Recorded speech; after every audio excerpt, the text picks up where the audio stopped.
This is unboxing of another book, and without any further ado, as they say, we can just go now and unbox it and see what is it. Okay, this is the book now. Let me remove these things and bring the book. It seems this German publisher, along with Cambridge University, are really active in the field of astronomy. So this book is called Interstellarum Deep Sky Atlas Desk Edition.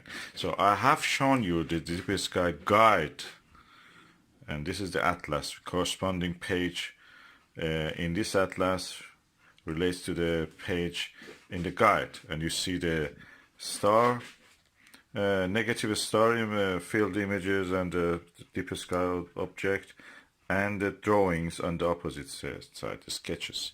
Is by Ronald Stoyan, Stefan Schurig. The desk edition is cheaper one. The field edition is the more expensive one. So I got this. This is actually new, and I got it for £50. Usually it is £100 or something like that. Anyway, now let me open the plastic and see. This is the new copy. Okay, this is the Deep Sky Desk Edition. Let's open first page. Again, the charts here, the guides, Deep Sky Object, Interstellarum, 2013-2014.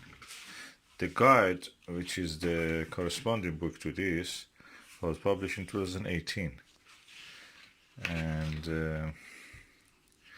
the telescopes that you can see the objects is specified, how many of the objects you can see in the 4-inch telescope, in 8-inch telescope, 12-inch telescope, and additional objects that you may be interested to know that you can see.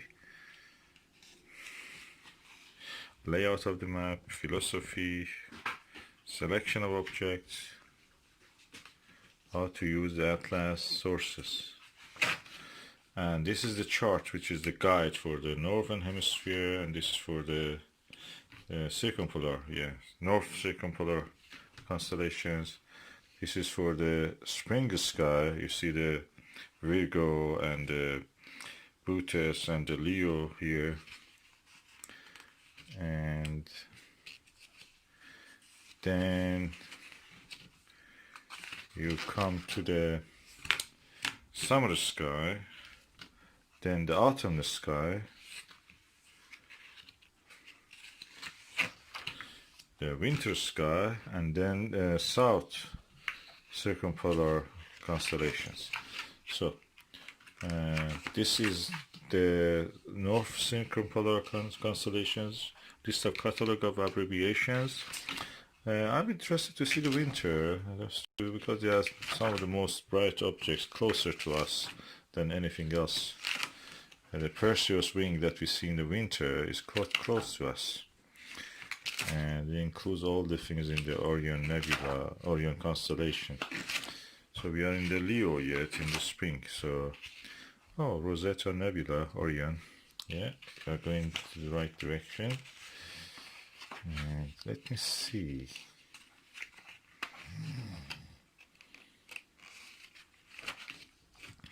Barnard Loop, M42, Horsehead Nebula, Flame Nebula, and the Belt of Orion. And they must have a special chart for this D7. And if you look in the corresponding page in the Deep Sky Guide, you will see all the description and pictures of this. So let's bring it here and just put it beside.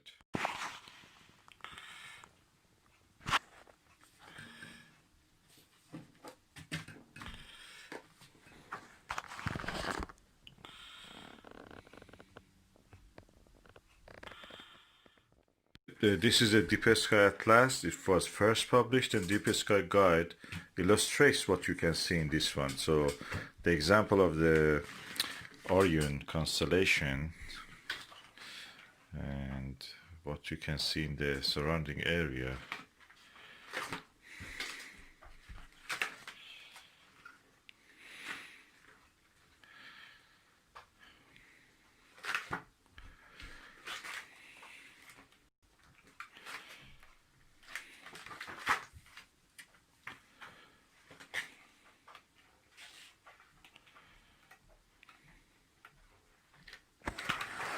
Let me find it, I will bring it back.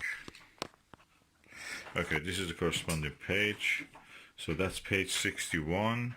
And I will open the page 61 in this guide and see what we will see here. We are now on page 38, 60, and 61. So, oh, I love this spring-bound books. As you can see here, we have the Orion Nebula, and here we have the Orion Nebula, the sketch of the Orion Nebula, and the central part, trapezium, and other things in the Orion Nebula. So you can see all of that here, and that is. And other wonders in this region is the Horsehead Nebula and the Flame Nebula, Horsehead, Flame Nebula, the Flame Nebula, Horsehead Nebula, and again the corresponding, this is Flame Nebula again, that's the star Zeta Orionis, or the name Al-Nitak, as they say. Horsehead Nebula again with a different telescope, the direction is this way.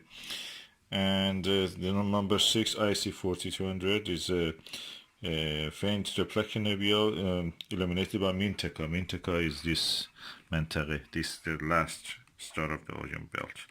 This is Al-Nitar and this is the Mintaka.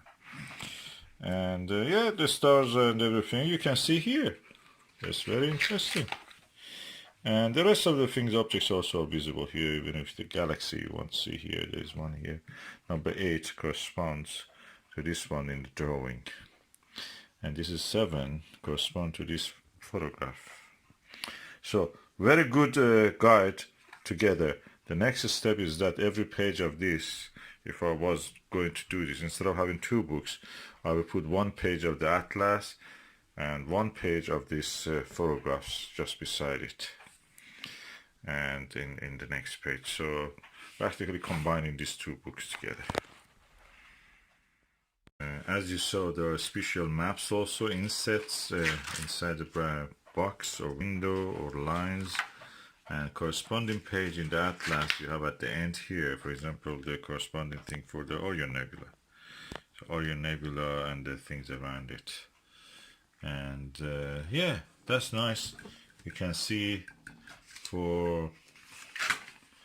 this is for the Cygnus cloud, what is around the Cygnus. This is the Virgo cluster north, Virgo cluster south, all the superclusters close to us, and again the NGC 507 group and all the other Fornax cluster, another cluster of the supercluster of galaxies. Again, these are galactic galaxy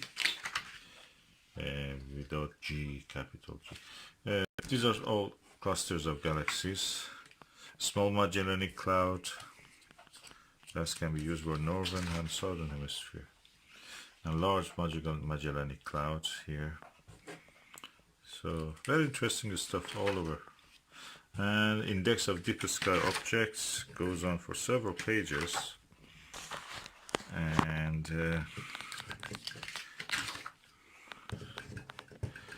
in total, how many pages?